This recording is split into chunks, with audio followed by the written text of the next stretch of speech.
Again, one of the ways that he told us, and that I said earlier, is to get together as a group. It's very important for us to join up together under our club, so you know what to do, so you know instantly what we are going to do and who we're supporting. So that's why it's important to come together. If you're by yourself, you're not going to know, and you're not going to know enough. And I know many of you are very concerned about the community.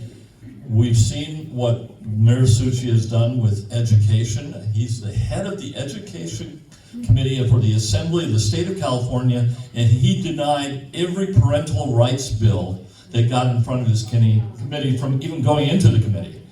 So that's terrible.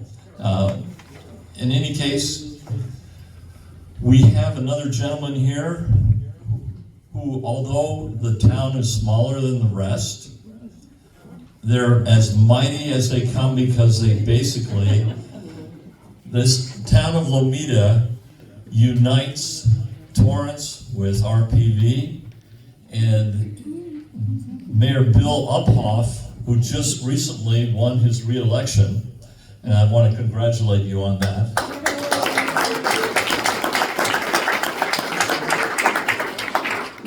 He has a unique perspective to bring to us what's going on and what things will happen next in Lomita and the area relating. Bill, will you come up here, please? Absolutely. Thank you, everybody.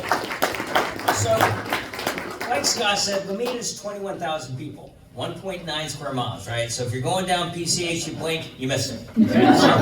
So real quick, George gave you a lot of good information. My perspective is Prop 36, right? I mean, we've had a new target coming into town last year. They don't report shoplifting anymore, right? I mean, it's just crazy, right? And why? Because they're not prosecuted. Thank you, Gascon, as well, right? And the laws. So we've got these new businesses, and I would offer up, things have shifted back to the right a little bit, right? When we passed Prop 47, 10 years ago, something like that. Right. And even when I was up north and talking to our legislators, they acknowledged nothing came out of the Public Safety Committee, right? So all of a sudden, it's shifting to the right. And I think, seeing President-elect Trump getting elected, that just reinforces we're going back to the right. So all good news as far as that goes. I think we're going to start, seeing shoplifters get charged. What a novel concept, right? And again, so that's a good thing for Lomita, good thing for our businesses, good thing for our residents. Nobody likes the grab and go and whatever, right? I mean, it's like, hey, it's like grocery store, right? Let me just run and get what I want, and that's always bad, right? The other thing is, now that we've got new thoughts up at the federal level, we'll wait and see how that all plays out. All of our cities benefit from federal funds and state funds, right? A little bit different, $67 billion deficit in the state. Not looking for any money coming out of them anytime soon. The feds will wait and see, whether it was American Rescue Plan funds. Georgia, I think Torrance has gotten federal funds. We all get some bits of it, right? So part of this goes back to what does it mean for Lomita? We'll wait and see, right? I anticipate some changes, but we don't know what that wants to look like yet. Let's see.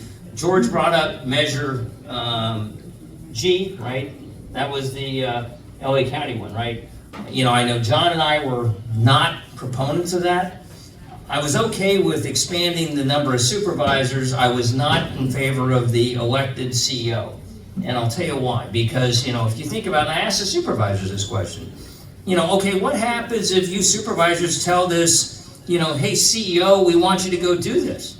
And they just give you the finger. Well, that's probably not a good thing, right? But they could actually do that. I mean, they could, they do have veto rights, if you will. But again, it's not the dynamic that they have today where the supervisors tells the chief executive officer to go do something, they have to do it, right? So I'm concerned about that. Let's see, anything else? That'll do it for now. Wow.